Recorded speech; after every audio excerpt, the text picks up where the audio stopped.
Whatever you do, do not say, "I didn't went." Hello, grade 6 learners, and welcome to today's Explainer. Today we're locking down a totally essential grammar rule for your exams. We're going to figure out exactly how to build negative sentences using the helper verbs do, does, and did. So, let's start with one of the absolute most common mistakes ESL students make. I didn't went. I know it's super tempting to say, but please strictly avoid writing or saying this. It's such an easy trap to fall into. Instead, we always want to use the correct form, I didn't go. Now, let's break down exactly why that is. Think of this as your master formula.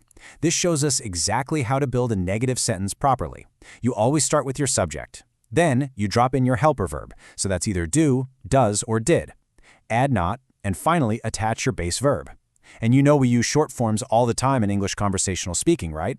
So, do not shrinks down to don't. Does not becomes doesn't, and did not turns into didn't. Okay, here is the secret to getting this right every single time. It's a concept I like to call the grammar job. In an English sentence, the helper verb is your hard worker. It literally carries the grammar job on its shoulders. And because the helper verb is doing all that heavy lifting for you, your main verb gets to just relax. The main verb stays completely simple. It stays as the base verb. Here's a great way to visualize what we mean by that grammar job. The word does has the singular present job. It's telling us that the action is happening right now and that the subject is singular, like he, she, or it. On the other hand, did has the past time job. It's telling us the action has already finished. Because does and did handle these specific, tough jobs, your main verb doesn't have to change at all. Let's actually read through 3 perfect model sentences together. Read them out loud, nicely and slowly with me. First up, I don't like coffee. Second, she doesn't like coffee. And third, they didn't visit the museum. Notice what's happening there? The main verbs, like and visit, they stay completely simple in every single sentence. No extra S, no extra ED, just simple. Section 1. Fixing common mistakes. Let's put our detective hats on. Take a look at this first mistake. She doesn't likes coffee. You can see why this is a problem, right? We've got a double S. The helper verb doesn't is already doing the singular present grammar job for us, so we absolutely must use the simple base verb. The correct exam-perfect sentence is, she doesn't like coffee. All right, here's our next big mistake. They didn't visited the museum. This is the classic double past tense error. The word didn't is already doing the past time job. It's telling us it happened yesterday or last week, so the word visit has to stay simple. We have to drop that ED. The correct way is simply, they didn't visit the museum. And finally, our last common mistake. He don't play football. Remember, for singular subjects like he, she, and it, we always use doesn't, not don't.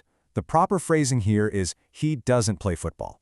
Just train yourself to always pair doesn't with he, she, and it subjects. Section 2. Mini Quiz Challenge. Let's see what you've learned. Here's question number 1. Your job is to fix the mistake in this sentence. She doesn't likes pizza. I'm going to give you 3 seconds to mentally fix the error on your own. 1, 2, 3. And here's the answer. The correct sentence is, she doesn't like pizza. Excellent job if you caught that and removed the extra S. The helper verb doesn't already has the grammar job, so like just stays simple. Okay, let's move to question number 2. Fix this mistake. They didn't watched the film. Can you spot the sneaky double past tense mistake in there? Take 3 seconds. 1, 2, 3. Let's see how you did. The correct sentence is, they didn't watch the film. The word didn't does the past time job, so watch successfully returns to its simple base form without the ED. All right, here is your final challenge. Choose the correct answer here. He don't play tennis or he doesn't play tennis. Think carefully about that subject he. 3 seconds. 1, 2, 3. The correct answer is, he doesn't play tennis. Remember, doesn't is the absolute only option that pairs properly with the singular subject he. Really great job if you got all 3 of those right. You're well on your way. Before we wrap up today, let's lock in our golden rule. Say it slowly with me, one more time. Helper does the grammar job, main verb stays simple. Honestly, if you just remember this one phrase, you will literally never write a double past tense sentence on an exam again. Thank you so much for joining me for today's explainer. Make sure you save this one so you can avoid these common mistakes during your study sessions. And don't forget to subscribe for more clear, quick Cambridge English lessons in 5 minutes. So, I leave you with this. Knowing what you know now, what's the very first sentence you're going to double check on your next big writing assignment?